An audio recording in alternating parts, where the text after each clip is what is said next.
ঢোলপেট শহরে দাসরার পরের দিনই ৩টা কাটা মাথা পাওয়া যায়। সেই ঘটনা নিশ্চয়ই আপনাদের মনে আছে। শহরে একই দিনে ৩টা খুন, আবার ৩টা খুনই একই রকমভাবে মাথা কেটে খুন করা হয়েছে। পুরো শহরে হইচই পড়ে যায়, আতঙ্ক ছড়িয়ে পড়ে। আর police commissioner Sethupathi ACP Vetri আর এসিপি অর্জুনকে দায়িত্ব দেয় এই ৩টি কেস সমাধান করার জন্য। তারা 2টো কেস অলরেডি সমাধান করে ফেলে, বাকি ছিল একটা কেস। সেই কেসটাই তারা দুজনে মিলে ইনভেস্টিগেশন করে।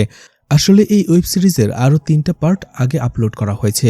আপনারা চাইলে আই বাটন বা পিন কমেন্টে সেই 3টা পর্বের লিঙ্ক দেয়া আছে, দেখে আসতে পারেন। তো শেষ খুনের রহস্যটি কিভাবে সমাধান করেছিল সেই 2 এসিপি, সেটাই দেখানো হবে আজকের গল্পে। তো আজ এক্সপ্লেন করতে যাচ্ছি তামিল ভাষায় মুক্তি পাওয়া অসাধারণ সাসপেন্স আর টুইস্ট ভরা web series Dholpet police station season 1-এর শেষ পর্ব। তাই পুরো ভিডিও দেখার অনুরোধ রইল।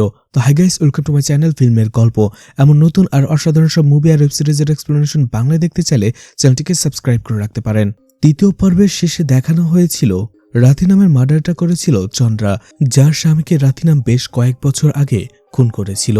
আর সেই প্রতিশোধ নেবার জন্যই সে রাতিনামকে খুন করেছিল। আর সেই খুন করার পরে সে সাজিয়েছিল এক দুর্ধর্ষ প্ল্যান, যেখানে পুলিশকে অনেক বেগ পেতে হয়েছে এই চন্দ্রাকেই খুঁজে বের করার জন্য। তো কি ছিল সেই দুর্ধর্ষ প্ল্যান আর সেটা কিভাবে পুলিশ সমাধান করেছিল সেটা জানতে হলে পার্ট 1, 2, 3 দেখে আসতে পারেন। যাই হোক, এসিপি অর্জুন তাকে জিজ্ঞেস করে বডি কোথায়। আর এরপরেই রমেশ এবং চন্দ্রা দেখিয়ে দেয় তাদের বাড়ির পেছনেই রমেশের আগের আইসক্রিম বিক্রি করার গাড়ির ভেতরে সেই বডিটা রেখে দিয়েছিল। আর পুরো গাড়িটাকে তারা খুব চালাকির সাথে ঢেকে রেখেছিল। সেটা খুলতেই সেখান থেকে বাজে গন্ধ বের হয়ে আসে। আর অবশেষে বডি উদ্ধার করার পরে সেটা ডিএনএ টেস্টের জন্য পাঠিয়ে দেয়। এরপরেই অর্জুন চন্দ্রাকে বলে, আপনি অনেক ভালো কাজ করেছেন। প্রথমে আপনার ছেলেদের লেখাপড়া করিয়েছেন, আপনার হাজবেন্ডকে ছাড়াই ছোট থেকে তাদের বড় করে তুলেছেন। আর এর পেছনে আপনার অনেক পরিশ্রম দিতে হয়েছে, কিন্তু সেই পরিশ্রমের বদলে আপনি এমন একটা জিনিস চেয়ে নিয়েছেন যেটা হয়তো কেউ কল্পনাও করতে পারেনি। আসলে চন্দ্রা নিজে খুন করার পরে তার 2 ছেলের উপরেই সেই খুনের দায়টা চাপিয়ে দিয়েছিল। চন্দ্রা বলে, আমি এটা করেছি ওদের ভালোর জন্যই। হয়তো এখন জানে পুলিশ যে আমি রাতিনামকে খুন করেছি, কিন্তু সেটা কেউ মনে রাখবে না। পাড়ার সবাই মনে রাখবে ইনবা আর শেখরই রাতিনামকে খুন করেছে, তাদের বাবার হত্যার প্রতিশোধ নিয়েছে। আর আমি এটাই চেয়েছিলাম।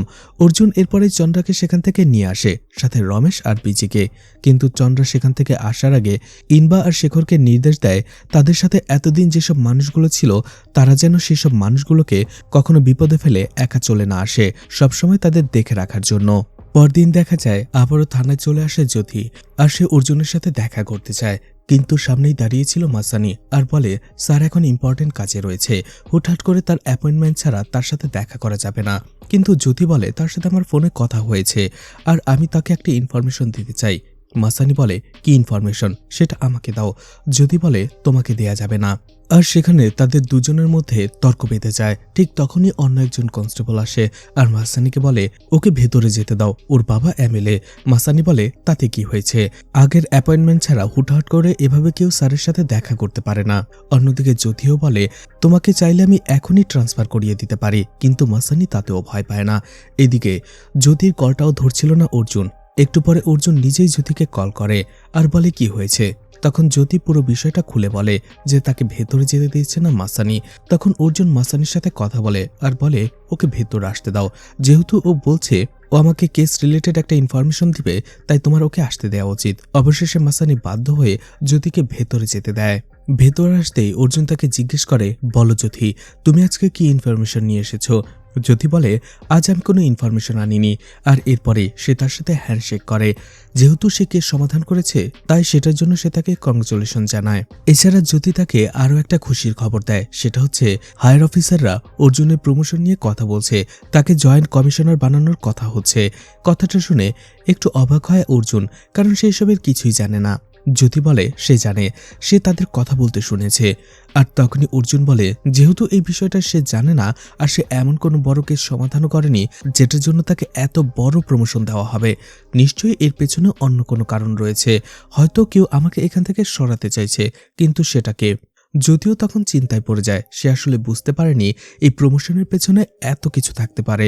জ্যোতি বলে, ঠিক আছে, সেই খবরও বের করার চেষ্টা করব যে এই সব কিছু কে করছে। অর্জুন বলে, হ্যাঁ, আর যেই করছে না কেন সে তোমার বাবার থেকেও অনেক বড় ক্ষমতাশালী। জ্যোতি বলে, ঠিক আছে, ওইসব বাদ দিন, এখন আপনি আমাকে বলুন যে আপনি কিভাবে বুঝতে পারলেন যে চন্দ্রাই খুনি। অর্জুন বলে, যেহেতু তুমি আমার পার্সোনাল ইনফর্মার, তোমাকে বলা যেতেই পারে। আমি সবার প্রথমেই মোটিভগুলো জানতে পেরেছিলাম, আর সবথেকে স্ট্রং মোটিভ ছিল চন্দ্রার। এছাড়া বাকি যে 5 জন সাসপেক্ট ছিল, প্রত্যেকের মধ্যে একটা লুপহোল ছিল যে তারা রাধেনামকে খুন করতে পারে না। শুধুমাত্র চন্দ্রা যে সাসপেক্ট লিস্টের বাইরে ছিল এবং তার ভেতরে রাধেনামের জন্য সবথেকে বেশি ঘৃণা ছিল সেই 5 জন সাসপেক্টের থেকেও।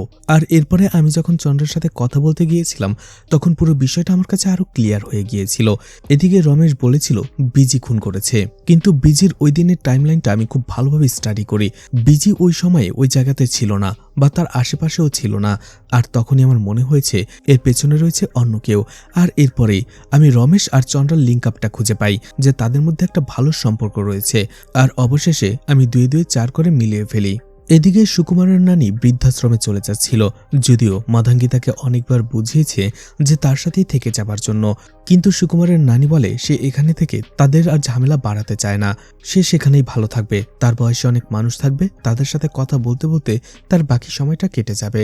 মাধাঙ্গী তাকে দিয়ে আসার জন্য বের হচ্ছিল, ঠিক তখনই ভেট্রি চলে আসে আর জিজ্ঞেস করে সে কোথায় যাচ্ছে। তখন মাধাঙ্গী বলে, আমি তাকে অনেক বুঝিয়েছি আমার সাথে থেকে যাবার জন্য, কিন্তু সে কোনোভাবেই থাকবে না, বৃদ্ধাশ্রমে চলে যাবার জিদ করছে, তাই তাকে সেখানে দিয়ে আসার জন্য যাচ্ছি। তখন ভেট্রি তার সাথে কথা বলে আর বলে, আপনি আমাদের সাথে থেকে যান, আমার ভেতরে না হয় আপনি আপনার সুকুমারকে খুঁজে নেবেন, আসলে আমারও দিদা ছিল, সে মারা গেছে, আপনি না হয় আমার সাথেই থেকে যাবেন, আমার দেখভাল করবেন। অবশেষে সুকুমারের নানি তার সাথে থেকে যেতে রাজি হয়। এদিকে এইসব কিছু দেখার পরে ভেটরির জন্য আরো বেশি ভালো লাগা কাজ করতে থাকে মাধাঙ্গীর। এদিকে পুলিশ কমিশনার সেতুপতি প্রেসমিট ডাকে এবং সেখানে যে 2টা মার্ডার কেস তারা সমাধান করেছে সেটার বিষয়ে বলতে থাকে। এছাড়া বাকি যে মার্ডার কেসটা রয়েছে সেটাও তারা খুব দ্রুত সমাধান করবে সেই আশ্বাসই দেয়। এছাড়া অর্জুন চন্দ্রার ব্যাপারে বলে, আর ভেটরি উমাপতি তারা কিভাবে খুনটা করেছে সেই সব কিছু বর্ণনা করতে থাকে। আর এই প্রেসমিটের সবার শেষে তারা একটা ঘোষণা দেয় যে এই কেসগুলোর সমাধান করতে কনস্টেবল মাসানি তাদের অনেক বেশি হেল্প করেছে, তাই তাকে প্রমোশন দিয়ে এখন থেকে হেড কনস্টেবল বানানো হলো। নিউজটা পেয়ে অনেক খুশি হয় মাসানি, কারণ সে জানে পুলিশ কমিশনারের কাছে তার এই প্রমোশনের জন্য সুপারিশ করেছে অবশ্যই এসিপি অর্জুন, তাই সে মনে মনে আরো বেশি খুশি হয়। এরপরে ভেটরি, অর্জুন এবং মাসানিকে দেখানো হয়। অর্জুন বলে, যেহেতু আমার কেসটা সমাধান হয়ে গেছে, এখানে আমার আর কোনো কাজ নেই, যদিও তুমি এই কেসটা বেশিরভাগটাই সমাধান করে ফেলেছ, তারপরেও যতটুকু পারা যায় আমি তোমাকে সাহায্য করব। এরপরে মাসানি সেই কেসটা আবারও শুরু থেকে রিক্যাপ করে।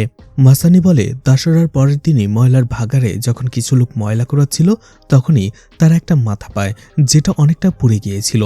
তারা পুলিশকে খবর দেয়, আর সেখানে যাওয়ার পরে আমরা সেটা উদ্ধার করি, কিন্তু আশেপাশে কোথাও সেটার ডেড বডি ছিল না। আমরা সেখানে স্নিফার ডগের ব্যবহার করেছিলাম, আর স্নিফার ডগ সেখান থেকে ভিসিবি লজে গিয়েছিল। আর ঠিক একই লজে এই ঢোলপের শহরের আসার শুরুর দিনে ভেটরি স্যার রাত কাটিয়েছিল। ভেটরি স্যার যখন সেই কেসটা ইনভেস্টিগেশন করতে যায়, সেখান থেকে জানতে পারে সেই লজের রুম নাম্বার 29-এ 2 জন লোক ছিল, ছেলে আর মেয়ে, আর তারা দুজনেই নিখোঁজ, এমনকি তারা সেখান থেকে চেক আউটও করেনি। সেই লজেরই কাজ করা ছোট্ট একটি ছেলে চিট্টি বলে সে তাদের কথা লুকিয়ে শুনতে পেয়েছিল এবং তার কাছে মনে হয়েছে তারা 2 জন ভাই বোন। এছাড়া তারা বলাবলি করছিল 12 বছর পরে তারা তাদের বাবা মায়ের সাথে দেখা করতে যাচ্ছে, তাদের বাবা মা তাদের মেনে নেবে কিনা সেটাই তারা ভাবছে, আর যদি তাদের বাবা মা তাদের মেনে না নেয় তাহলে অবশ্যই তারা পরের দিনই তাদের গ্রামের বাড়িতে ফিরে যাবে। তখনই ভেটরি বুঝতে পারে এখানে যারা ছিল তারা 12 বছর আগে তাদের বাবা মায়ের কাছ থেকে হারিয়ে গিয়েছিল, আর এই জন্য ঢোলপের শহরে 12 বছর আগে যে মিসিং কেসগুলো লেখানো হয়েছিল ভেটরি সেগুলো বের করে। আর সেই ভিসিপি লজের পাশেই একটা বাড়ি থেকেও ঠিক একই রকম 12 বছর আগে তাদের ছেলের নিখোঁজ হওয়ার মিসিং রিপোর্ট লিখিয়েছিল। তারা সেই বাড়িতে চলে যায় ইনকোয়ারি করার জন্য, কিন্তু সেখান থেকে জানা যায় সেই লোকটা তার মেয়ের বিয়ে দেবার জন্য তিরুপতি গিয়েছিল পুরো পরিবার সহ, আর এই জন্য তারা সেখানে আর কোনো জিজ্ঞাসাবাদ করতে পারেনি। ঠিক তখনই আরও একজন কনস্টেবল সেখানে আসে আর বলে সেই বাড়ি থেকে খবর এসেছে সেই পুরো পরিবারটি বাড়িতে ফিরেছে। পরদিন সকালবেলাতেই ভেটরি চলে যায় সেই বাড়িতে, আর জানা যায় লোকটার নাম কৈলাসাম, আর শিপিংয়ে চাকরি করে, আর তার পুরো পরিবার মেয়ের বিয়ে দেওয়ার জন্য তিরুপতি গিয়েছিল। কৈলাসাম বলে 12 বছর আগে তাদের ছেলে আনন্দ নিখোঁজ হয়ে গিয়েছিল, স্কুলে যাবার পরে সে আর ফিরে আসেনি, এই জন্য ঢোলপেট পুলিশ স্টেশনে সে একটি মিসিং কমপ্লেন লিখিয়েছিল। পুলিশ বেশ কয়েকদিন ধরে তার ছেলেকে খোঁজে, তারাও আনন্দকে অনেক জায়গায় খুঁজে বেরিয়েছে, এমনকি নিউজ পেপারে তার ফটোসহ মিসিং হওয়ার খবরটাও লিখিয়েছে, কিন্তু কোথাও থেকে আনন্দের কোনো খোঁজ পাওয়া যায়নি। আর এভাবে আমরা বেশ কয়েক বছর আনন্দের খোঁজ করতে থাকি, আর কোনো খোঁজ না পাওয়ার পরে আমরা আশা ছেড়ে দেই। আর এরপরে ওই দিন রাতে আমার মেয়ের যখন বিয়ে হচ্ছিল, বাড়িতে যখন অনুষ্ঠান হচ্ছিল, তখনই একটা ছেলে সেখানে এসে কারো খোঁজ করছিল। আমরা সেখানে যাওয়ার পরে দেখতে পাই সেটা আমাদের ছেলে আনন্দ। ভেটরি জিজ্ঞেস করে আনন্দ কেন পালিয়েছিল, সে কি কিছু বলেছে? তখনই কৈলাসম তার স্ত্রীকে থামিয়ে দিয়ে বলে, হ্যাঁ, আসলে পড়াশোনায় একদমই মনোযোগী ছিল না, আর আমরা তাকে পড়াশোনার জন্য প্রেশার দিতাম। সে পরীক্ষায় ফেল করেছে, আর এই ভয়ে সে বাড়ি থেকে পালিয়ে গিয়েছিল। ভেটরি জিজ্ঞেস করে আনন্দ কি এখানে একা এসেছিল? কৈলাসম বলে না, তার স্ত্রীও এসেছিল, তারা 2 বছর আগে বিয়ে করেছে। তখনই ভেটরি বুঝতে পারে ছোট্ট ছেলের চিঠি আসলে ভুল শুনেছিল, তারা ভাই বোন নয় বরং হাজব্যান্ড ওয়াইফ ছিল। এরপরে ভেটরি জিজ্ঞেস করে 12 বছর পরে সে আবার ফিরে এসেছিল কেন, সেটার কোনো কারণ বলেছে? কৈলাসম বলে হ্যাঁ, আসলে আমরা আমাদের মেয়ের বিয়ের জন্য ফ্যামিলি ফটো সহ নিউজ পেপারে ইনভাইটেশন দিয়ে একটা নিউজ ছাপিয়েছিলাম, আর সেটা দেখার পরেই আমাদের সবাইকে দেখার জন্য আনন্দ এখানে এসেছিল। ভেটরি জিজ্ঞেস করে আনন্দ কি তিরুপতিতে এসেছিল? কৈলাসম বলে না, তার নাকি কোনো একটা ইম্পর্টেন্ট কাজ ছিল, এই জন্য সে সেই দিন তাড়াহুড়ো করে চলে গিয়েছিল আর বলেছিল বিয়ের দিন আসবে, কিন্তু সে আসেনি। আমি তাকে কয়েকবার কলও করেছিলাম, কিন্তু তার ফোনটা সুইচ অফ ছিল। এরপরে ভেটরি বলে আপনাকে আমার সাথে হসপিটালে আসতে হবে। পুরো পরিবার চিন্তায় পড়ে যায়, কেন, আনন্দের কি হয়েছে? ভেটরি তাদের বলে না, কৈলাসমকে হসপিটালের মর্গে নিয়ে আসে, আর এরপরে সেই মাথাটা দেখায়। কৈলাসম প্রথমে বলে এটা কে, এটা আমাকে কেন দেখাচ্ছেন? ভেটরি বলে ভালো করে দেখুন তো, এটা আপনার ছেলে আনন্দের মাথা কিনা। তখনই কৈলাসম কাছে যেয়ে ভালো করে দেখে আর বুঝতে পারে এটা আনন্দের কাটা মাথা, আর এই জন্য সে আর্তনাদ করতে শুরু করে যে এতদিন পরে তার ছেলেটাকে সে খুঁজে পেয়েছে, কে তাকে এমন নৃশংসভাবে খুন করলো। সে কান্নায় ভেঙে পড়ে, আর এরপরেই ভেটরি আর অর্জুন বাইরে এসে কথা বলতে শুরু করে। আর সেখানেই ভেটরি আর অর্জুনের কথা শুনে আমরা জানতে পারি আনন্দ আসলে ট্রান্সজেন্ডার ছিল, অর্থাৎ সে ছেলে থেকে মেয়ে হয়েছে। কিন্তু ভেটরি এই বিষয়টা যখন জানতে পেরেছিল প্রথমবার, তখন সে এটা লুকিয়ে রেখেছিল, পোস্টমর্টম রিপোর্টটাই বদলে ফেলেছিল যাতে এই নিউজটা বাইরে না আসে, কারণ এই বিষয়টা অনেক সেন্সিটিভ। এই খবরটা বাইরে লিক হলে সবাই মনে করবে আনন্দ ছেলে থেকে মেয়ে হয়েছে, আর এটা সহ্য করতে না পেরেই তার পরিবার হয়তো তাকে খুন করেছে, বিষয়টা ব্যাপকভাবে ছড়িয়ে পড়বে। আর এই জন্য ভেটরি বিষয়টা এতদিন গোপন রেখেছিল। অর্জুন বলে কাজটা তুমি ভালোই করেছো, নয়তোবা কেসটা হ্যান্ডেল করা কঠিন হয়ে যেত। আর এখন যখন তারা কৈলাসমকে জিজ্ঞাসাবাদ করলো, কৈলাসম এই ট্রান্সজেন্ড হওয়ার বিষয়টা একেবারে চেপে গেছে, আর এই জন্য তাদের প্রাইম সাসপেক্ট হয়ে যায় কৈলাসম। কৈলাসমকে সেখানে নিয়ে আসা হয় আর জিজ্ঞেস করা হয় কেন সেই কথাটা চেপে গেছে যে আনন্দ একজন ট্রান্সজেন্ডার। কৈলাসম বলে আমার ছেলেকে কে মেরেছে, কে ওর এই অবস্থা করেছে? ভেটরি বলে আমরা তোমাকে এখানে নিয়ে এসেছি ইনভেস্টিগেশন করার জন্য, আমাদের প্রশ্নের উত্তর দাও। অর্জুন বলে তুমি তোমার ছেলেকে কেন মেরেছ? কৈলাসম বলে ও আমার রক্ত, আমি ওকে কেন খুন করতে যাব? অর্জুন বলে হ্যাঁ সেটা ঠিক আছে, কিন্তু তোমার ছেলে যখন ট্রান্সজেন্ডার হয়ে যায় এটা তোমার জন্য অপমানজনক, সমাজে তোমার মাথা নিচু হয়ে যাবে, আর এটা জানার পরেই তুমি তাকে খুন করেছ। কৈলাসম বলে ও যেমনই হোক, ও আমার ছেলে, ও আমার রক্ত, আমি ওকে কখনোই খুন করতে পারি না। ভেটরি বলে তাহলে 12 বছর ওকে খোঁজার অভিনয় কেন করেছিলে? কৈলাসম বলে অভিনয় নয়, আমরা সত্যিই ওকে অনেক খুঁজেছি, কোথাও পাইনি। ভেটরি বলে তুমি যখন জানতে পারলে যে তোমার ছেলের একটা সমস্যা রয়েছে, সে মেয়েদের মতো আচরণ করে, তখনই তুমি সিদ্ধান্ত নিলে তাকে বাড়ি থেকে তাড়িয়ে দেবে, আর তাই করলে, প্রচণ্ড মারধর করে তাকে বাড়ি থেকে তাড়িয়ে দিলে, আর এরপরে তাকে খোঁজার নাটক করলে, আর সবাইকে বললে যে তোমার ছেলে হারিয়ে গেছে। আর এরপরে যখন 12 বছর পরে তোমার ছেলে একজন মেয়েতে পরিণত হয়ে তোমার কাছে ফিরে এসেছিল, তুমি ভেবেছিলে এটা জানাজানি হলে সমাজে তোমার মাথা কাটা যাবে, আর এই জন্য নিজের সম্মান বাঁচাতেই তুমি তাকে খুন করেছ। তুমি তার গলা কেটে তাকে মেরে ফেললে, এমনকি তার সাথে যে তার হাজবেন্ড এসেছিল সেও নিখোঁজ। আমরা সেটাও জানি না যে হরি বেঁচে আছে না মারা গেছে, তুমি খুন করেছ, স্বীকার করে নাও।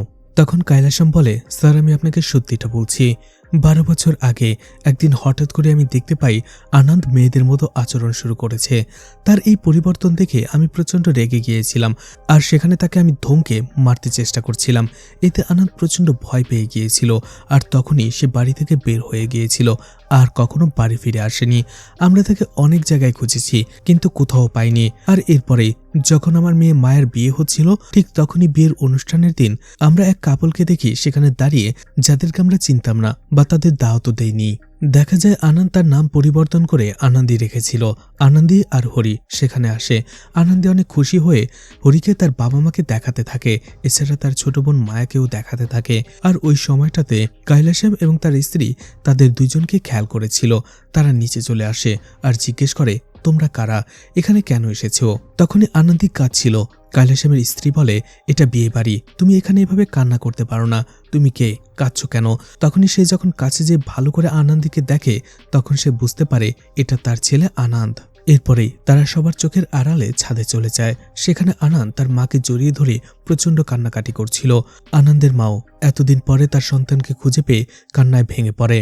কৈলাসম তাকে জিজ্ঞেস করে, আমি কি তোমাকে সেদিন বেশি বকেছিলাম, বেশি মেরেছিলাম যে তুমি এভাবে আমাদের সবাইকে ছেড়ে পালিয়ে গেলে? আনন্দী বলে, না, আসলে স্কুলেও আমার এই ব্যবহারের জন্য সবাই আমাকে নিয়ে হাসি ঠাট্টা করতে শুরু করে।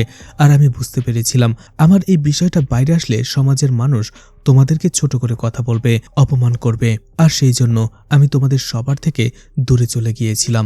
আনন্দী তার বাবার পায়ে ধরে মাপ চায়। অন্যদিকে আনন্দী বলে, এত বছর পরে নিউজ পেপারে তোমাদের ছবি দেখে নিজেকে আর আমি থামাতে পারিনি, তোমাদের দেখার জন্য এখানে চলে এসেছি। আনন্দীর মা যখন তার গলায় মঙ্গলসূত্র দেখতে পায়, আনন্দী বলে 2 বছর আগে হরি আর সে বিয়ে করেছে। এরপরেই হরিকে সেখানে নিয়ে আসে আর তার বাবা মায়ের সাথে পরিচয় করিয়ে দেয়। এরপরে তারা বলে যে এখন তাদের যাবার সময় হয়ে গেছে, কিন্তু কৈলাসম এবং তার স্ত্রী বলে এখানে তাদের থাকার জন্য মায়ের বিয়েতে। কিন্তু আনন্দী বলে, না, এটা যদি জানাজানি হয় তাহলে এই বিয়ের আনন্দ নষ্ট হয়ে যাবে, সবাই কানাঘষা শুরু করবে, এটা আমি চাই না। যদিও কৈলাসম এবং তার স্ত্রী বলেছিল যে যাই বলুক না কেন তোমরা এখানে থাকো, কিন্তু আনন্দী এবং হরি রাজি হচ্ছিল না আর বলেছিল তারা তিরুপতিতে বিয়েতে আবার আসবে। মায়াও এতে অনেক খুশি হয়। আর এরপরেই যাবার আগে আনন্দীর মা নিজের গলার থেকে স্বর্ণের একটা হার খুলে আনন্দীকে পরিয়ে দেয়।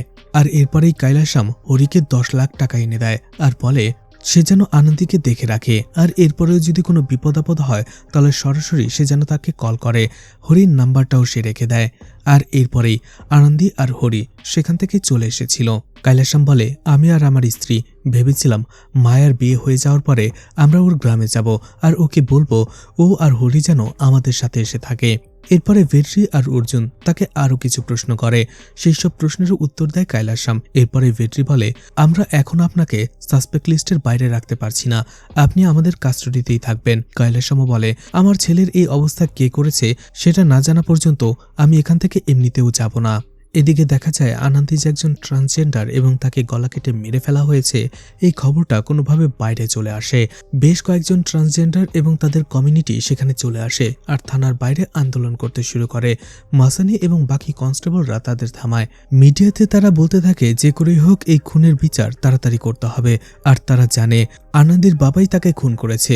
নিজের সম্মান রক্ষা করার জন্য সেই লোকটাই তার সন্তানকে খুন করেছে আর সেটার বিচার তারা চায়। আর দেখা যায় তাদের সেই কমিউনিটির প্রতিনিধিত্ব করছিল লয়ার মাধাঙ্গি। মাধাঙ্গি ভেট্রির সাথে কথা বলতে থাকে। ভেট্রি বলে, তাদের ইনকোয়ারি এখনো শেষ হয়নি, হরিকে না পাওয়া পর্যন্ত কিছুই বলা যাচ্ছে না।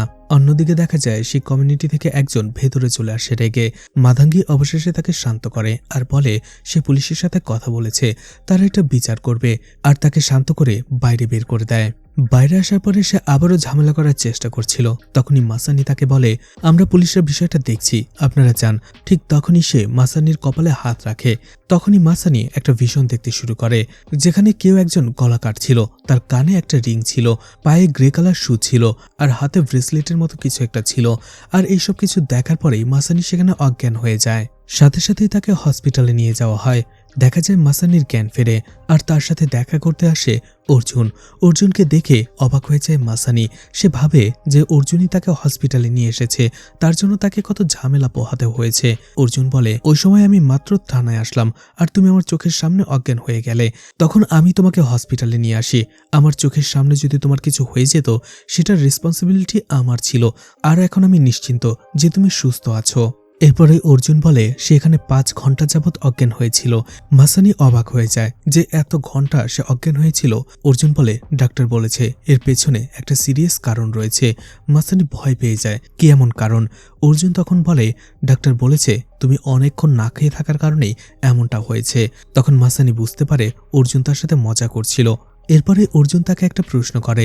অর্জুন বলে, বাকি কনস্টেবলদের কাছে আমি শুনেছিলাম সেখানে যারা আন্দোলন করতে এসেছিল তাদের মধ্যে একজন তোমার মাথায় হাত রেখেছিল, আর এরপরে তুমি অজ্ঞান হয়েছিলে। কি হয়েছে? তুমি নাকি কোনো ভিশন দেখতে পেয়েছিলে, সেটা কি? তখন মাসানি তাকে পুরো বিষয়টা খুলে বলে। সে দেখছে একজন লোক কারো গলা কাটছে, তার কানে রিং, পায়ে গ্রে শু এবং হাতে ব্রেসলেট ছিল কালো, কিন্তু কে কার গলা কাটছে সেটা সে ঠিকভাবে দেখতে পাচ্ছিল না। অর্জুন বলে, তুমি এই ভিশন কবে থেকে দেখতে পাও, আর এটা কিভাবে হলো? মাসানি বলে, আসলে অনেক ছোটবেলা থেকেই। হঠাৎ করে একদিন সে অনুভব করতে পারে পার্টিকুলার কিছু মানুষকে স্পর্শ করলে সে কিছু একটা দেখতে পাচ্ছে বা পার্টিকুলার কিছু জিনিস, আর সেগুলো ছিল এক একটা ভিশন। প্রথম সেই ভিশনগুলো দেখলে সে অনেক অস্বস্তি বোধ করত, সে নিজেকে অনেক দুর্বল অনুভব করত, কিন্তু পরে ধীরে ধীরে ঠিক হয়ে গেছে। কিন্তু এইবারই প্রথম ভিশন দেখার পরে সে অজ্ঞান হয়ে গেল। অর্জুন বলে, যদিও আমি এসব কিছুতে বিশ্বাস করি না, কিন্তু তারপরও আমি তোমার এই ভিশনগুলোর ব্যাপারে শুনেছি। আগের কেসে তুমি যেভাবে সাহায্য করেছো সেটাও আমি দেখেছি। হতে পারে সেগুলো কোনো কোইন্সিডেন্স, নয়তোবা নিশ্চয়ই এর পেছনে কোনো বৈজ্ঞানিক ব্যাখ্যা রয়েছে। আমরা এই বিষয়টাকে খতিয়ে দেখব। অর্জুন তাকে জোর দিয়ে বলে সে যেন কয়েকদিন বেড রেস্ট করে, তারপরে থানায় আসে। আর সেখানেই মাসানি জানতে পারে যে অর্জুন তার বিল মিটিয়ে দেবে। মাসানি অর্জুনকে বাধা দেয়, কিন্তু অর্জুন তার বাধা না শুনেই তার হসপিটালের বিল মিটিয়ে দেয় এবং সেখান থেকে চলে আসে। আর এই বিষয়টা জানার পরে মাসানি আরও বেশি খুশি হয়ে যায়, কারণ এতদিনে সে মনে মনে অর্জুনকে ভালোবেসে ফেলেছিল। এর একদিন পরের ঘটনা দেখানো হয়। মাসানি আবারও পুলিশ স্টেশনে চলে এসেছিল সুস্থ হয়ে। অর্জুন মাসানি কোথাও যাচ্ছিল, তখনই পুলিশ স্টেশনে দৌড়াতে দৌড়াতে আহত একজন লোক সেখানে এসে পড়ে যায়। সেখানে থাকা বাকি কনস্টেবলরা সেই লোকটাকে শান্ত করে এবং তাকে থানার ভেতরে নিয়ে যায় আর জিজ্ঞেস করে, তুমি কে? তোমার এই অবস্থা কি করে হলো? তখনই লোকটা জেলে থাকা কাইলাসামকে দেখতে পায় আর চিৎকার করে বলে, ও আমার আনন্দীকে খুন করেছে, ও আমার চোখের সামনে আমার আনন্দের মাথা কেটে ফেলেছে। অর্জুন তাকে জিজ্ঞেস করে, তুমি কে, আর শান্ত হয়ে বলো কি হয়েছে। লোকটা বলে, আমি হরি, আনন্দীর হাজব্যান্ড। অর্জুন বলে, ঠিক আছে, বলো সেদিন কি হয়েছিল। হরি বলে, সেই দিন আমরা 12 বছর পরে আনন্দের বাড়িতে আসি। আনন্দের বাবা মার সাথে পরিচয় হই। তারা প্রথমে আমাদের সাথে খুব ভালো করে কথা বলে, এমনকি একটা স্বর্ণের হারও উপহার দেয় আনন্দের মা তাকে।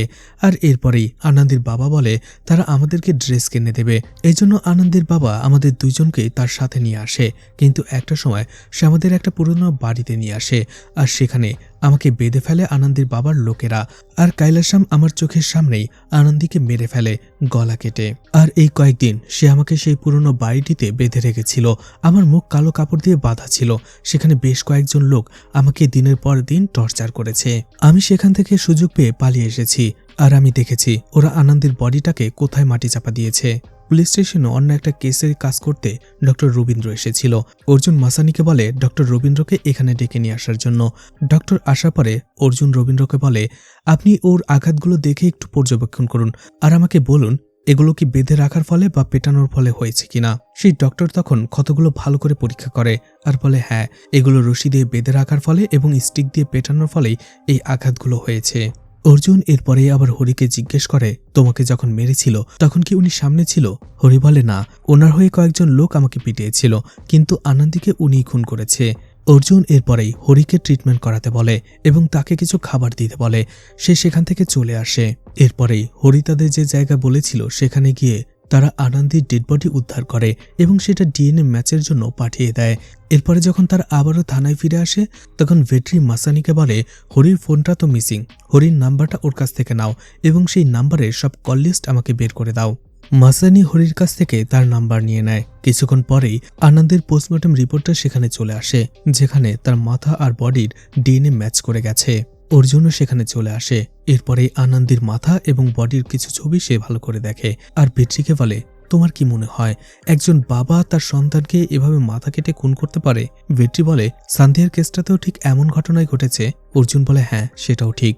একটু পরেই সেখানে হরির নাম্বারের কল ডিটেলস চলে আসে। মাসানি ভেট্রিকে বলে, যেখানে খুন হয়েছে ঠিক ওই জায়গাটাতেই হরির ফোনটা বন্ধ হয়েছে। এছাড়া হরির কল ডিটেলসে সাসপেক্ট করার মতো কিছুই পাওয়া যায়নি। তখন অর্জুন বলে, আমার তো এবার মনে হচ্ছে খুনটা কাইলাসামি করেছে। ভেট্রি বলে, কিন্তু মার্ডার ওয়েপনে শুধুমাত্র হরির ফিঙ্গারপ্রিন্ট পাওয়া গেছে। অর্জুন বলে, হয়তো কাইলাসাম জোর করে হরিকে দিয়ে সে মার্ডার ওয়েপন টাচ করিয়েছিল, যার ফলে ফিঙ্গারপ্রিন্ট সেখানে চলে এসেছে। ভেট্রি বলে, হরি আমাদের যা বলেছে সে সব সত্যি কিনা সেটাও আমাদের ইনকোয়ারি করে দেখা দরকার। অর্জুন বলে, হ্যাঁ, তারা ভাবছিল যে হরি সত্যি বলছে কিনা সেটা কিভাবে তার ক্রস চেক করবে, আর হরির মুখ থেকে আসল কথাটাই বা কিভাবে বের করা যায় যদি সে মিথ্যে বলে থাকে। মাসানি বলে, স্যার আমরা চাইলে হরিকে ছেড়ে দিতে পারি আর এরপরে 24 ঘন্টা তার উপরে নজর রাখতে পারি। যদি সে আসলেই দোষী হয় নিশ্চয়ই কোনো না কোনো ভুল করবে, আর সেখান থেকে আমরা ক্লু পাবো। ভেট্রি আর অর্জুন দুজনেরই আইডিয়াটা ভালো লাগে, তারা সেটাই করে। এরপরে মাসানি দেখতে পায় কৈলাসমের পাশে এখনো খাবার পড়ে রয়েছে, খায়নি। সে অন্য একজন কনস্টেবলকে জিজ্ঞেস করে কৈলাসম খাবার কেন খায়নি। তখন সেই কনস্টেবল বলে কৈলাসমকে যখন থেকে এখানে নিয়ে আসা হয়েছে এরপর থেকে সে কিছুই খায়নি। এরপরে মাসানি দেখতে পায় হরি সেখানে একাধারে খেয়ে চলছে। তখনই মাসানির মনে পড়ে অর্জুনের কথা। সুকুমারকে সেই দিন কোর্টে নিয়ে যাওয়ার সময় সে বলেছিল যারা নিষ্পাপ বা নির্দোষ তারা কখনোই জেলে বসে ঠিকঠাকভাবে খেতে পারে না বা ঘুমাতে পারে না। তখনই মাসানি সন্দেহ করতে থাকে হরিকে। হরির সামনে যাওয়ার পরেই হরি আমতামতা করে বলে, আমি খেতে চাইনি। মাসানি বলে, এসব এখন বলে কি লাভ, তুমি তো অলরেডি অর্ধেকের বেশি খেয়ে ফেলেছ। যাই হোক খাবার শেষ করো, আর তোমাকে এখন ছেড়ে দেওয়া হলো, কিন্তু তুমি পুলিশকে না বলে এখান থেকে কোথাও যাবে না। হরি বলে, আমার তো এখানে থাকার কোনো জায়গা নেই। মাসানি বলে, পাশে একটা লজ আছে, লজে থাকবে, পুলিশ বলে দেবে, তোমাকে কোনো টাকা দিতে হবে না। হরি এতে রাজি হয়ে যায়। এরপরেই মাসানি তাকে জিজ্ঞেস করে ঘটনার দিন, অর্থাৎ যেদিন আনন্দের খুন হয় সেদিন তুমি কি পোশাক পরেছিলে। হরি বলে, লাল শার্ট এবং কালো প্যান্ট। মাসানি তখন তাকে ভালো করে খেয়াল করতে থাকে আর দেখে হরির কানে একটা রিং ছিল, কিন্তু তার হাতে সেই কালো ব্রেসলেট বা পায়ে সেই গ্রে কালার শু ছিল না। তাই হরিকে সে আর কিছুই বলে না। রাতের বেলা মাসানি এক দুঃস্বপ্ন দেখে জেগে ওঠে আর দেখতে পায় বাইরে বিদ্যুৎ চমকাচ্ছে, আর এই জন্য সে আবারও তাদের দেবতার কাছে যে প্রার্থনা করতে থাকে। আর চোখ বন্ধ করতেই ঠিক একই রকম ভিশন সে দেখতে পায়, কিন্তু সে বুঝতে পারছিল না ভিশনে যে খুনিকে সে দেখতে পাচ্ছে সেটা কে। এরপরে এই রাতের বেলা কয়েকজন প্রস্টিটিউট মহিলাকে দেখা যায় দাঁড়িয়ে থাকার জন্য রাস্তায়, আর ঠিক তখনই সেই দিক দিয়ে হরি যাচ্ছিল। হরি সেসব মহিলাদের দেখে আশেপাশে তাকিয়ে তাদের কাছে আসে এবং তাদের রেট জিজ্ঞেস করে, আর সেখান থেকে একজন মহিলাকে 1000 টাকার বিনিময়ে নিয়ে যায়, কিন্তু আশেপাশে কোনো লজ ছিল না। সেই মহিলা বলে, সামনে একটা অটো রয়েছে, তারা চাইলে সেখানে যেতে পারে। হরি রাজি হয়ে যায়। তারা দুজনে সেখানে যেয়ে অন্তরঙ্গ হওয়ার চেষ্টা করে। ঠিক ওই সময়টাতে পুলিশ সেখানে চলে আসে আর হরিকে ধরে ফেলে। আসলে মাসানির প্ল্যান অনুযায়ী মাসানি এবং আরও কয়েকজন কনস্টেবল সবসময় হরির উপরে নজর রাখছিল, আর এই প্রস্টিটিউট মেয়েদের দাঁড়িয়ে থাকাও তাদেরই একটা ফাঁদ ছিল। মাসানি আবারও হরিকে ধরে থানায় নিয়ে আসে আর বলে, তোমার স্ত্রী মারা গেছে, তুমি যদি তার শোকে এতই কাতর থাকো তাহলে ওইসব মহিলাদের কাছে তুমি কেন গেলে। মাসানি তাকে অনেক টর্চার করতে থাকে। এরপরে অর্জুন তাকে থামিয়ে বলে, দেখো ওরা তোমাকে মেরে ফেলতে পারে, তাই আমি তোমাকে ভালোই ভালোই বলছি, কি হয়েছিল সেদিন সত্যি কথা বলো, কে আনন্দীকে খুন করেছে। কিন্তু তারপরও বারবারই হরি বলছিল কৈলাসমই আনন্দীকে খুন করেছে। অর্জুন হরিকে বলে, তোমার কাজ দেখে বোঝাই যাচ্ছিল যে তুমি কিছু পুলিশের কাছ থেকে লুকিয়েছ, আর সেটা কি আমাদের বলো। হরি একই কথা বলে, আমি আনন্দীকে কেন খুন করব, আমি ওকে ভালোবাসতাম, আমি ওকে ভালোবেসে বিয়ে করেছিলাম, ওর বাবা কৈলাসমে ওকে খুন করেছে। এতে রেগে যায় প্রচন্ড ভেট্রি। তখনই আরও একজন কনস্টেবল এসে বলে, স্যার বাইরে প্রেস মিট অপেক্ষা করছে। ভেট্রি বলে, কমিশনার স্যার আমাদের একদিন সময় দিয়ে গেছে এই কেসটা সমাধান করার জন্য, আর তুমি এখন প্রেস মিট নিয়ে রয়েছো। অর্জুন বলে, প্রেস মিটটা করা আমাদের অনেক দরকার, কারণ এখান থেকে আমরা বিভিন্ন অপিনিয়ন পাই, মানুষ আমাদের সাথে এখান থেকে ইন্টারাক্ট করতে পারে, তাই এটা করা জরুরি। তুমি ওকে ইন্টারোগেশন করতে থাকো, আমি আসছি। ভেট্রিও সেখান থেকে চলে আসে। হরি যেদিন প্রথম বয়ান দিয়েছিল সেই বয়ানের রেকর্ডটা মাসানির মোবাইল থেকে নিয়ে সে শুনতে শুরু করে। মাসানি তখন বাইরে চলে আসে, আর তখনই সে দেখতে পায় এসিপি অর্জুন সাংবাদিকদের সাথে কথা বলছে। আর তখনই এসিপি অর্জুনের কয়েকটা কথা শুনে মাসানির কিছু একটা মনে পড়ে, আর সে বারবার হরি সে বয়ানটা ভালো করে শুনছিল। আর ঠিক তখনই সে একটা ক্লু পেয়ে যায়। সেখানে একজন কনস্টেবলকে বলে, হরি যেদিন বয়ান দিয়েছিল তার আগে এবং পরে এই কয়েকদিনের নিউজপেপার এবং ম্যাগাজিনগুলো তার চাই। সেই নিউজপেপারগুলো পাওয়ার পরেই মাসানি ভেট্রি এবং অর্জুনকে ডাকে, আর সেখানে কিছু নিউজপেপার আর ম্যাগাজিন দেখায় যেখানে একটা সংবাদ ছাপা হয়েছিল, আর হরি তাদের সেই সংবাদটাকে কপি করে তাদের সামনে তার বয়ান হিসেবে রেখেছিল। আসলে কয়েকটা নিউজপেপারে ঠিক একই রকম একটা খুনের কেস লেখা হয়েছিল, যেখানে ভিকটিম পুলিশের কাছে একই রকম বয়ান দিয়েছিল। হরি কোনোভাবে সেটা পড়েছিল, আর সেই কথাটাই সে নিজের বলে এখানে সে চালিয়ে দিয়েছে। অন্যদিকে মাসানিও কয়েকদিন আগে নিউজপেপারে এই নিউজটা পড়েছিল। আর এরপরেই যখন সে হরির বয়ানটা বারবার শুনছিল আর অর্জুনের কাছ থেকে কয়েকবার নিউজ পেপার কথাটা শুনে, তখনই তার মাথায় কানেক্ট হয়ে যায় যে হরি আসলে এখান থেকে কপি করে সেই স্টোরিটা পুলিশকে বলেছে। অর্জুন বলে, তুমি বোকার মতো হুবহু কপি করে স্টোরিটা আমাদের না বলে যদি একটু ভিন্নভাবে বলতে, হয়তোবা তোমার বেঁচে যাওয়ার একটা সুযোগ ছিল। ভেট্রি রেগে তাকে মারতে শুরু করে আর বলে, এখন বলো আসলে কি হয়েছিল। অবশেষে হরি মুখ খুলতে রাজি হয় আর বলে, 12 বছর পরে আনন্দী হরিকে নিয়ে তার বাবা মায়ের সাথে দেখা করতে আসে। আর সেদিন রাত হয়ে যাওয়াতে তারা সেই ভিসিপি লজে উঠেছিল। আর সেখানে আনন্দী তার বাবা মাকে নিয়ে কথা বলছিল। আনন্দী বলছিল যদি তার বাবা মা তাদের মেনে না নেয় তাহলে কোনো কথা না বলে তারা সরাসরি গ্রামে ফিরে যাবে। হরিও তো রাজি হয়েছিল।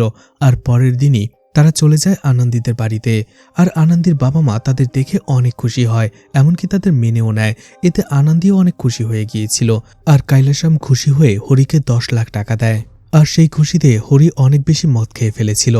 আর এরপরেই অটো করে তারা বাড়ি ফিরছিল, কিন্তু সেই অটোওয়ালার সাথে সে মিসবিহেভ করে ফেলে, এমনকি অটোর মধ্যে বমি করে দেয়, যার ফলে সেই অটোওয়ালা তাদেরকে সেখান থেকে নামিয়ে দিয়ে চলে যায়।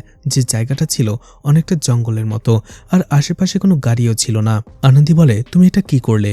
অটোওয়ালার সাথে মিসবিহেভ কেন করলে? এখন আমরা বাড়ি যাব কি করে? এই মাঝরাতে কোথাও কোনো গাড়ি নেই। হরি বলে, টেনশনের কি আছে, তোমার বাবাকে কল করলে এখনই 5 মিনিটের মধ্যে গাড়ি পাঠিয়ে দেবে। দাঁড়াও, আমি তাকে কল করছি। আনন্দী বলে, না, আমার বাবা এখন হয়তো ঘুমিয়ে পড়েছে, তুমি তাকে এভাবে জাগাবে না। হরি এরপরেই কৈলাসমের নামে কিছু বাজে কথা বলে আর বলে, ও কি ভেবেছে ও আমাকে 10 লাখ টাকা দিয়ে পার পেয়ে যাবে? ওর তো উচিত ছিল এর থেকে 10 গুণ টাকা আমাকে দেয়া, আমি যেহেতু তোমাকে বিয়ে করেছি। আর এভাবেই আরো বাজে বাজে কথা বলছিল। তখন আনন্দী বলে, তুমি আমার বাবার নামে কিচ্ছু বলবে না, আমাকে যা বলার বলো। হরি তখনই মাতাল অবস্থায় কৈলাসমকে কল করতে যাচ্ছিল। আর এটা দেখে আনন্দী তার হাত থেকে মোবাইলটা নিয়ে ফেলে দেয়। এতে হরি প্রচণ্ড রেগে যায় আর আনন্দীকে চর মেরে বসে। আর সেই চর খেয়ে সে নিচে পড়ে যায়। এরপরে হরি আশেপাশে মোবাইলটা খুঁজে বের করে আর এরপরে আনন্দীর কাছে আসে, তাকে ডেকে বলে ওঠার জন্য, কিন্তু আনন্দী কোনো নড়াচড়া করছিল না। আর এরপরেই তাকে কাত করে দেখা যায় সে আসলে সেখানে থাকা একটা পাথরে পড়ে গিয়ে মাথায় আঘাত পেয়েছে আর সেখান থেকে রক্তক্ষরণ হয়েছে, যার ফলে আনন্দী সেখানেই মারা যায়। এটা দেখার পরে সাথে সাথে হরির নেশা কেটে যায় আর তখনই সে বুঝতে পারে আসলে তার হাতে কি হয়ে গেছে। আশেপাশে তাকিয়ে দেখতে পায় কেউ নেই। সাথে সাথেই আনন্দীর লাশটা জঙ্গলের ভেতরের দিকে টেনে নিয়ে যায়, যেখানে একটা পুরানো পরিত্যক্ত বাড়ি ছিল। হরি সেখানে লাশটা নিয়ে ভাবতে শুরু করে কি করবে। আর ঠিক তখনই সেখানে ধারালো কিছু জিনিস সে দেখতে পায়। প্রথমে সে ভেবেছিল আনন্দীর ডেড বডিটা কেটে টুকরো টুকরো করে বিভিন্ন জায়গায় ফেলে দেবে, কিন্তু তখনই তার মনে হয় না, গলা কেটে মাথাটা আলাদা করে ফেলে দিতে, যার ফলে আরও আইডেন্টিফাই করতে পারবে না যে ডেড বডিটাই কার। আর সে সেটাই করে, আনন্দীর মাথা কেটে ময়লার ভাগারে ফেলে দেয় আর ডেড বডিটা অন্য একটা জায়গায় মাটি চাপা দিয়ে দেয়। আর এই কয়েকদিন সে অপেক্ষা করছিল, নিজের গায়ে নিজে আঘাত করে সেই দিন সে থানায় চলে আসে আর পুরো দোষ কৈলাসমের উপরে চাপিয়ে দেয়। সব কথা শুনে অর্জুন তাকে চর মেরে বসে আর বলে, তুমি ভুলে আনন্দীকে মেরে ফেলেছিলে, সেই সময় যদি তুমি পুলিশ স্টেশনে এসে আত্মসমর্পণ করতে তাহলে তোমার শাস্তি কম হতো, কারণ তুমি ভুলে একটা খুন করে ফেলেছো, কিন্তু তুমি এরপরে যেটা করেছো সেটা ক্ষমার অযোগ্য, আর এই জন্য তোমাকে শাস্তি পেতেই হবে। হরিকে সেখান থেকে নিয়ে যাওয়া হয় আর অবশেষেই তারা এই 3টি খুনের রহস্য ভেদ করেছিল আর এভাবেই রিল্যাক্স হয়ে রাতের বেলা চা খাচ্ছিল। ঠিক ওই সময়টাতে অর্জুন বলে, চারপাশটা অনেক নীরব। মাসানি বলে, স্যার এমনটা বলবেন না, এরকমটা বললেই কোনো একটা অঘটন ঘটে। ঠিক ওই সময়টাতে কনস্টেবলের কল আসে, যেটা ছিল কমিশনারের কল। আর সেই কনস্টেবল দৌড়ে এসে ভেট্রি এবং অর্জুনকে ডেকে বলে, কমিশনার স্যার তাদের সাথে কথা বলতে চাইছে। আর এখানেই এই এপিসোড শেষ হয়ে যায়। আর সেখানেই বলা হয় জেসিভি, ভেট্রি এবং অর্জুন আর সাথে মাসানি তারা মিলে নতুন আরো কোনো কেস ইনভেস্টিগেশন করবে, আর সেটা খুব শীঘ্রই, অর্থাৎ এই ওয়েব সিরিজের সিজন 2 খুব শীঘ্রই বের হয়ে যেতে পারে। আপনারা কমেন্ট করে জানাতে পারেন যে এই ওয়েব সিরিজের সিজন 2 আপনারা দেখতে চাচ্ছেন কিনা। তো ওয়েব সিরিজটা আপনাদের কাছে কেমন লেগেছে কমেন্ট করে জানাতে পারেন। আর মুভিটা ভালো লাগলে লাইক, কমেন্ট, শেয়ার করে পাশে থাকতে পারেন। তো আজকের মতো বিদায় নিচ্ছি, আবারও দেখা হবে নতুন কোনো মুভি বা ওয়েব সিরিজ নিয়ে। ততক্ষণ পর্যন্ত ভালো আর সুস্থ থাকবেন সবাই। আজকের মতো বিদায় নিচ্ছি, আল্লাহ হাফেজ।